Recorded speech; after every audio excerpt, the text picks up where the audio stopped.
Hello friends, welcome on my YouTube channel psychology world. तो Bihar state psychology examination की BBI questions की series की ये अगली वीडियो है। तो आइए वीडियो को स्टार्ट करते हैं। Let's start. तो आज के वीडियो का पहला क्वेश्चन इस प्रकार है। युंग ने अचेतन के सबसे ऊपरी सीमा को कहा है। चार ऑप्शन है यहाँ। Personal unconscious, collective unconscious, psychoid unconscious और अनकॉन्शियस इंटरफेरेंस।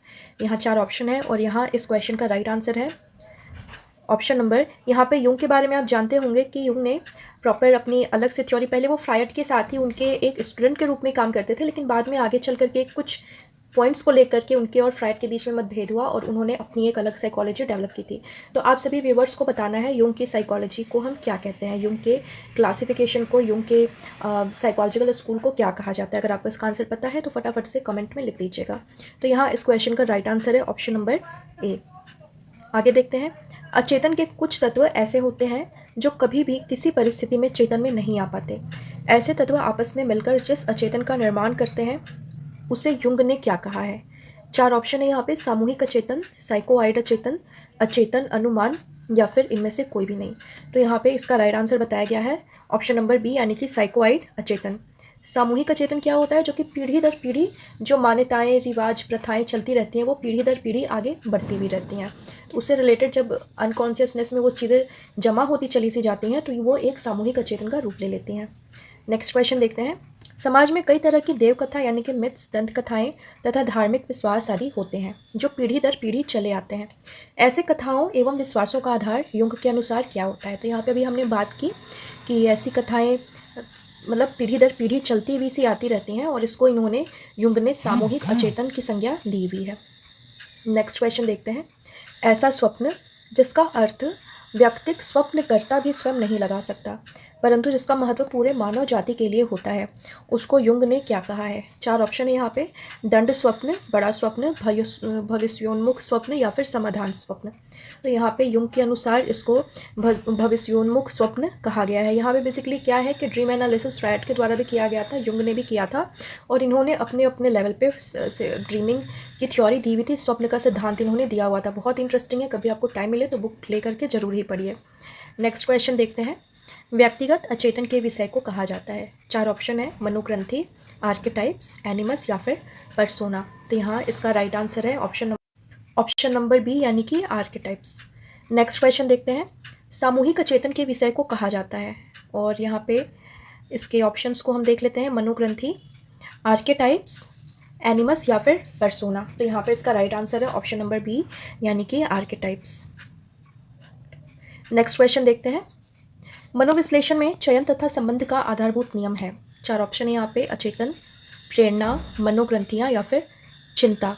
तो यहाँ पे इसका राइट आंसर है ऑप्शन नंबर ए, यानी कि यहाँ पे बेसिकली अनकॉन्शियस माइंड पर यहाँ पे ज़्यादा फोकस किया हुआ है। नेक्स्ट क्वेश्चन देखते हैं। यहाँ पे ग्रुप ए को ग्रुप बी से मैच कराना है और यहाँ पे एक तरफ साइकोलॉजिस्ट का नाम है, दूसरी तरफ उनकी थ्योरीज के बारे में बात करी गई है। तो यहाँ पे हम देखते हैं कि एडलर ने इंडिविजुअल साइकोलॉजी को डेवलप किया है, युंग ने एनालिटिकल साइकोलॉजी को डेवलप किया और यहाँ पे सही सुमेल बताना है यहाँ, यानी कि इसमें से कौन सा सही है। तो हम देखते हैं कि फर्स्ट और सेकंड ये दोनों ही सही है। तो यहाँ इसका राइट आंसर हो जाएगा जिसमें अ और ब दोनों ही दिया हुआ होगा और यहाँ पे कूट जो दिया हुआ है कोडिंग, इसमें कुछ मिस्टेक्स हैं। यहाँ पे राइट आंसर है ऑप्शन नंबर अ एंड ब। आगे देखते हैं। निम्नांकित में से किस मनोवैज्ञानिक ने सामाजिक अभिरुचि को मनोवैज्ञानिक स्वास्थ्य का बैरोमीटर कहा हुआ है? चार ऑप्शन है यहाँ पे। एडलर, युंग, ऑटो रैंक या फिर एरिक एरिक्सन। तो सामाजिक अभिव्यक्ति को मनोवैज्ञानिक स्वास्थ्य का बैरोमीटर एडलर के द्वारा कहा गया है। नेक्स्ट क्वेश्चन देखते हैं। व्यक्ति अपने भाग्य का विधाता स्वयं होता है, ना कि भाग्य उसका विधाता होता है। इस उक्ति का सीधा संबंध किस चीज़ से है? चार ऑप्शन है यहाँ पे। सर्जनात्मक आत्मन, सामाजिक अभिरुचि, उत्कृष्टता की कोशिश और जीवन शैली। तो यहाँ इसका राइट आंसर है ऑप्शन नंबर ए, सर्जनात्मक आत्मन, जो कि एडलर के द्वारा दिया हुआ एक इम्पॉर्टेंट कॉन्सेप्ट है। नेक्स्ट क्वेश्चन देखते हैं। एडलर का निम्नांकित में सबसे महत्वपूर्ण योगदान कौन सा है? चार ऑप्शन है। उत्कृष्टता की कोशिश, हीनता का भाव एवं क्षतिपूर्ति, जन्मक्रम एवं सामाजिक अभिरुचि। तो यहाँ हम देखते हैं कि ये चारों ही कॉन्सेप्ट एडलर के द्वारा ही दिए गए हैं, लेकिन इन्होंने बर्थ ऑर्डर पे जो स्टडी की थी और जो थ्योरी हमारे सामने इनकी थ्योरी हम पढ़ते हैं वो सबसे ज़्यादा इम्पॉर्टेंट है। नेक्स्ट क्वेश्चन देखते हैं। एडलर के द्वारा किए गए शोधों के आधार पर निम्नांकित में सबसे अधिक उपलब्धि उन्मुखी कौन होता है। एडलर की थ्योरी के अकॉर्डिंग यहाँ पे पूछा हुआ है। इन्होंने 4 तरह के बर्थ ऑर्डर पर स्टडी की थी, first baby, second baby, third baby और सिंगल बेबी। तो इसके बेसिस पे हमें बताना है कि सबसे ज़्यादा अचीवमेंट ओरिएंटेड कौन सा बच्चा होता है। तो यहाँ पे ऑप्शन दिया हुआ है, फर्स्ट वाला, सेकंड वाला, लास्ट वाला या फिर अकेला बच्चा। तो यहाँ इसका राइट आंसर है ऑप्शन नंबर बी, यानी कि मध्य जन्म क्रम वाला जो बच्चा होता है उसके अंदर अचीवमेंट मोटिवेशन हाईली होता है और वो अपनी लाइफ में बाकी दोनों से आगे जाता है। 90% केसेस में ऐसा देखा भी गया है। नेक्स्ट क्वेश्चन देखते हैं। युंग के अनुसार जिंदगी की 4 मुख्य अवस्थाएं होती हैं। उन 4 अवस्थाओं में से युंग ने सबसे महत्वपूर्ण अवस्था किसे माना है। 4 ऑप्शन है, बाल्यावस्था, वयस्कावस्था, मध्य उम्र और वृद्धावस्था। तो बेसिकली यहाँ राइट ऑप्शन है ऑप्शन नंबर ए। आगे देखते हैं, IUPSYS की स्थापना कब हुई थी। 4 ऑप्शन है यहाँ पे, 1951 में, 1931 में, 1989 में और 1921 में। और यहाँ इसका राइट आंसर है ऑप्शन नंबर ए, यानी कि 1951 में। अब आप सभी व्यूवर्स के लिए ये क्वेश्चन है कि IUPSYS का फुल फॉर्म क्या होता है। अगर आपको पता है तो कमेंट करके ज़रूर लिखिएगा। नेक्स्ट क्वेश्चन देखते हैं, संसार का पहला राष्ट्रीय मनोवैज्ञानिक संघ कौन है। 4 ऑप्शन है यहाँ पे, जर्मन मनोवैज्ञानिक संघ, अमेरिकन मनोवैज्ञानिक संघ, चीनी मनोवैज्ञानिक संघ या फिर रशियन मनोवैज्ञानिक संघ। तो यहाँ पे हम देखते हैं अमेरिकन साइकोलॉजिकल एसोसिएशन यानी कि APA ये पहला राष्ट्रीय मनोवैज्ञानिक संघ है। नेक्स्ट क्वेश्चन है, जापान में पहली मनोवैज्ञानिक प्रयोगशाला कब खोली गई थी। 4 ऑप्शन है, 1899 में, 1905 में, 1900 में और 1910 में। तो यहाँ इसका राइट आंसर है ऑप्शन नंबर सी, यानी कि 1900 ईस्वी में। जापान में ध्यान रखना है, जापान पूछा गया है, जर्मनी नहीं पूछा गया है। तो क्वेश्चन को ध्यान से पढ़ लीजिएगा। आगे देखते हैं, चीन का पहला मनोवैज्ञानिक प्रयोगशाला किनके द्वारा खोला गया था। इस तरह के क्वेश्चंस भी कई बार पूछ लिए जाते हैं। 4 ऑप्शन दिया हुआ है यहाँ पे और इसका राइट आंसर है ऑप्शन नंबर बी, यानी कि चेन डाकी ने सबसे पहले चाइना में पहली मनोवैज्ञानिक प्रयोगशाला को खोला था। आगे देखते हैं, IUPSYS वापस से ये क्वेश्चन आ गया कि स्थापना में कितने देशों के राष्ट्रीय मनोवैज्ञानिक संघ को उसका अधिकृत सदस्य बनाया गया है। 4 ऑप्शन दिया है यहाँ पे, 10 देश, 12 देश, 15 देश या फिर 11 देश। तो इसका राइट आंसर है ऑप्शन नंबर डी, यानी कि 11 देश। इसके बारे में थोड़ा सा और सर्च करिएगा, कौन कौन से देश हैं यहाँ पे रिसेंटली कौन कौन से देश जो हैं वो ऐड हुए हैं। आगे देखते हैं, भारत में मनोविज्ञान की पहली प्रयोगशाला किसने खोली थी। ये मोस्ट रिपीटेड क्वेश्चन है, ये क्वेश्चन तो पूछा ही जाता है, तो बिल्कुल आपको इसका आंसर पता होना चाहिए। 4 ऑप्शन यहाँ पे, PK सेन गुप्ता, MK लेन गुप्ता, NN सेन गुप्ता या फिर AK सेन। तो यहाँ इसका राइट आंसर है ऑप्शन नंबर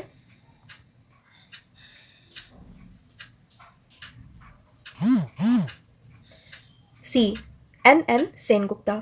आगे देखते हैं, निम्नलिखित में से कौन सा एक युग्म सही सुमेलित है। स्वास्थ्य मनोविज्ञान, टाइप ए व्यवहार, पर्यावरणीय मनोविज्ञान, पलायनशीलता, स्कूल मनोविज्ञान, कर्मिक प्रशिक्षण और संगठनात्मक मनोविज्ञान, नगरीय योजना। तो यहाँ हम देखते हैं कि सही पेयर को हमें बताना है। तो स्वास्थ्य मनोविज्ञान हेल्थ साइकोलॉजी की बात करते हैं तो टाइप ए व्यवहार से ये, टाइप ए बिहेवियर से ये जुड़ा हुआ है। टाइप ए व्यवहार क्या है, एक पर्सनैलिटी है और आपको बताना है कि टाइप ए पर्सनालिटी किसके द्वारा ये थ्योरी दी गई थी, जिसमें कि 5 तरह के पर्सनालिटीज़ के बारे में बताया गया है, type A, type B, type C, type D और टाइप एच। अगर आपको इसका आंसर पता है तो फटाफट से आप कमेंट में लिख दीजिएगा।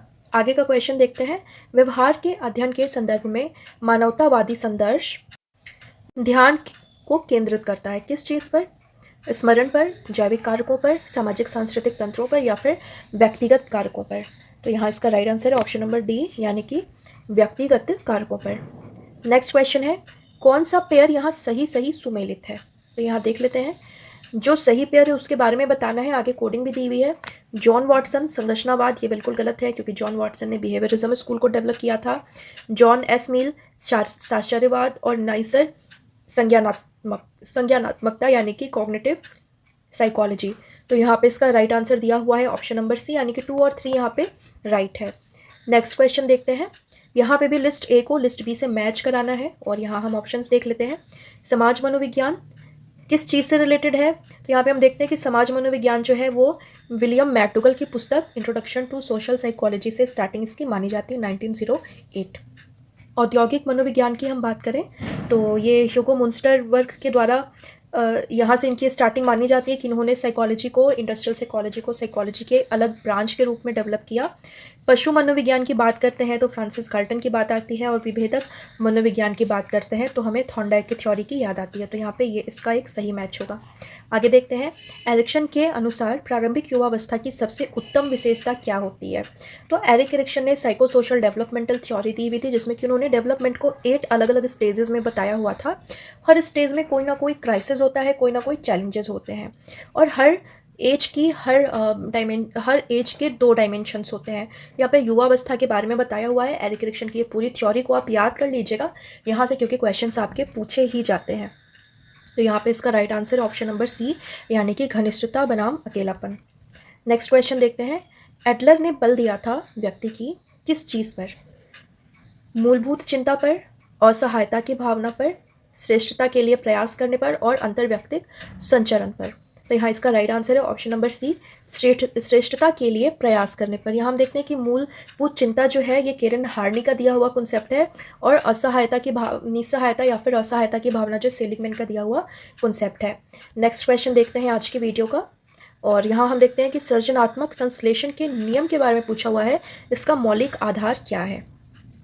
4 ऑप्शन है यहाँ पे, मानसिक संबंध का नियम, मनोरसायन, मनोदैहिकी समानांतरवाद, और मन शरीर समस्या। तो यहाँ इसका राइट आंसर है ऑप्शन नंबर बी, यानी कि मनोरसायनवाद। इस तरह के क्वेश्चंस को थोड़ा सा प्रैक्टिस करने की ज़रूरत होती है, क्योंकि कई बार ऐसा होता है कि हमारे साथ मिसपरसेप्शन हो जाता है, हमारे माइंड में कुछ और चल रहा होता है, जिसके चलते क्वेश्चन को हम सही तरीके से देख नहीं पाते, समझ नहीं पाते हैं। इसलिए ज़रूरी है कि कई बार ऐसा होता है कि आते हुए भी क्वेश्चन को आप रॉन्ग करके आ जाते हैं। तो सबसे पहला जो तरीका है सही तरीके से एग्ज़ाम देने का, वो क्या है कि एक क्वेश्चन को आप कम से कम 3 बार पढ़ेंगे।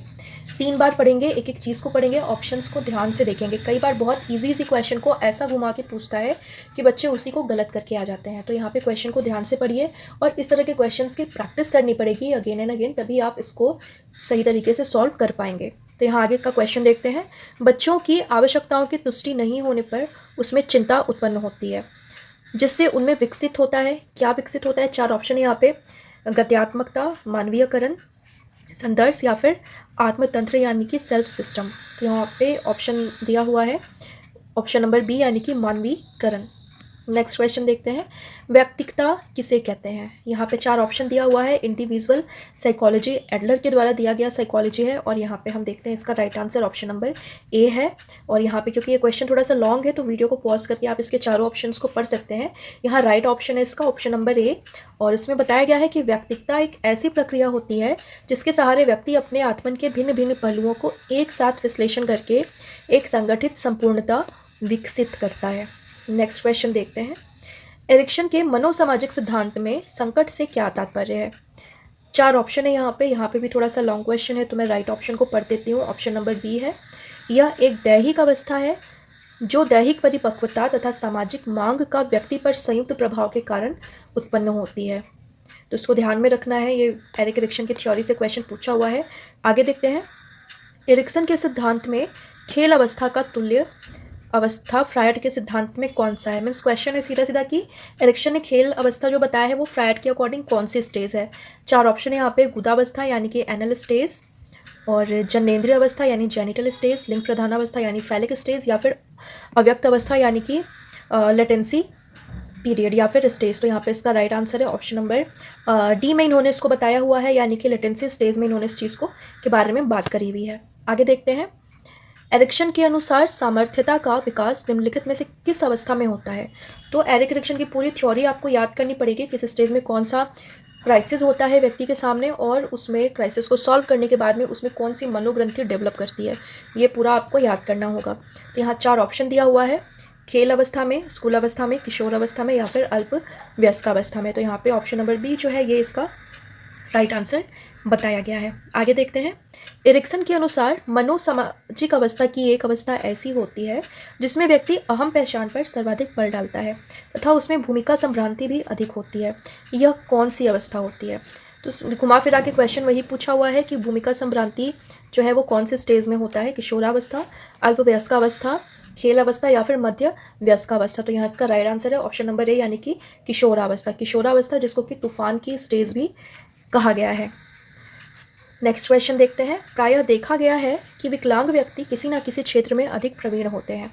एडलर के अनुसार इसकी व्याख्या की जा सकती है, 4 ऑप्शन है, आंगिक हीनता के रूप में, उत्कृष्टता की कोशिश के रूप में, जीवन शैली के रूप में, या फिर सामाजिक अभिरुचि के रूप में। तो यहाँ पे इसका राइट आंसर बताया गया है ऑप्शन नंबर बी, यानी कि उत्कृष्टता की कोशिश। एक तरह से कॉम्पनसेट किया जाता है कि अगर कहीं पे एक तरह की हीन भावना है, इन्फेरिटी फीलिंग है, तो दूसरे क्षेत्र में अच्छा करके उसको मैनेज करने की कोशिश करी जाती है और इसी तरह से व्यक्ति अपने व्यक्तित्व को डेवलप करता है। नेक्स्ट क्वेश्चन देखते हैं। जब किसी कारण से व्यक्ति आंगिक हीनता की क्षतिपूर्ति करने में असफल होता है तो इससे, तो कई बार तो वो कॉम्पनसेट हो जाता है, कई बार नहीं हो पाता है, तो फिर क्या होता है? 4 ऑप्शन है यहाँ पे। उसकी सामाजिक अभिरुचि मजबूत हो जाती है, नहीं, ऐसा बिल्कुल नहीं होता है। उत्कृष्टता की कोशिश तीव्र हो जाती है, ऐसा भी नहीं होता है। हीनता का भाव विकसित होता है, या फिर दोषपूर्ण जीवन शैली का विकास हो जाता है। तो यहाँ पे ऑप्शन नंबर सी जो है ये इसका राइट आंसर बताया गया है। तो यहाँ पे आज की वीडियो में हमने लगभग 30-32 क्वेश्चंस को हमने देखा है और इसी तरह से प्रैक्टिस करते रहिए। और साथ में आप बताइएगा कि इतने क्वेश्चंस में से 30 to 33 क्वेश्चंस में से आपने कितने क्वेश्चंस को सही किया हुआ है। तो उम्मीद है कि वीडियो आपके लिए हेल्पफुल रही होगी। अगर आपको कोई कन्फ्यूज़न हो तो कमेंट करके आप पूछ सकते हैं। तो आज के लिए इतना ही। Thank you so much.